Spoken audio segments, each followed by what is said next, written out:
uma mensagem muito especial. É um chamado ao arrependimento para as pessoas que precisam ser resgatadas por Jesus Cristo. Sim, para essas pessoas que caíram na armadilha do diabo, que uma vez que foram batizadas na igreja, não prosseguiram na fé e caíram na armadilha de Satanás. E essa armadilha os envolveu numa escravidão, porque as nossas escolhas, quando nós fazemos escolhas que não são guiadas pelo Espírito Santo de Deus, essas escolhas vão nos levar para a morte. Sim, porque o salário do pecado é a morte.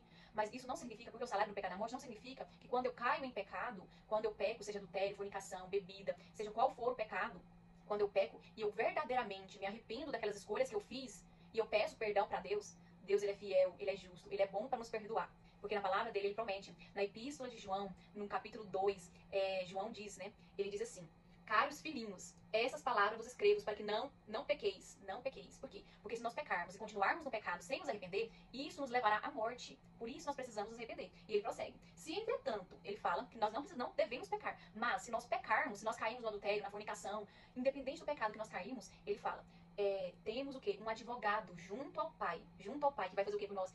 O justo, ele vai o quê? Ele vai nos interceder por nós e ele vai nos purificar de todo o pecado. Mas como acontece esse perdão de pecado? Como acontece essa purificação? Como se dá isso? Mesmo que eu já tenha sido batizado, mesmo que eu caia no pecado, para mim tem jeito? Sim, com certeza. Se nós arrependemos verdadeiramente e buscarmos em Deus e crermos em Jesus Cristo, porque lá no Evangelho de João, capítulo 3:16, diz assim: porque Deus amou o mundo de tal maneira, ou seja, Deus te ama tanto, tanto, tanto, que ele enviou o Filho dele ao mundo para morrer, para ser crucificado em seu lugar, para que você não possa morrer, para que você não venha a perecer, mesmo que você peque, se você se arrepender dos seus pecados e crer em Jesus Cristo, colocar sua confiança em Jesus Cristo, olhar para ele e se arrepender dos seus pecados, mudar de atitude, renunciar à sua carne e buscar ele vai te perdoar. Isso é que a palavra nos promete. Mas o que acontece? Muitas vezes nós acreditamos nas mentiras que o diabo coloca na nossa mente. Quais são as mentiras? Que para nós não tem jeito mais, que nós não vamos conseguir viver a vida que Deus quer que nós vivamos, que já não consigo mais. Inúmeras mentiras que o diabo coloca na nossa mente. Inúmeras mentiras. Para o quê? Para nos manter escravos, para nos manter escravizados por ele. Porque aqui eu quero ler para vocês,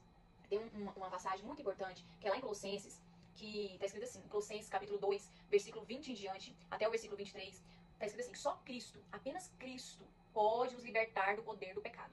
Muitas vezes, o pecado ele nos ilude, o pecado, o que é o desejo do nosso coração, nos ilude, nós começamos a seguir nossas próprias vontades corrompidas. E essas vontades corrompidas vai nos gerando pecado, e o pecado vai nos escravizando até o ponto de nós não conseguirmos mais sair dessa escravidão. Nós precisamos de quem? Nós precisamos nos arrepender e clamar pela misericórdia de Deus. Por quê? Porque Deus ele vai te libertar da escravidão do pecado, e quando ele te liberta, você precisa ir para Cristo Jesus, você precisa se arrepender dos seus pecados e permanecer em Jesus Cristo, porque ele vai te libertar do poder do pecado. Porque, como fala aqui em Colossenses,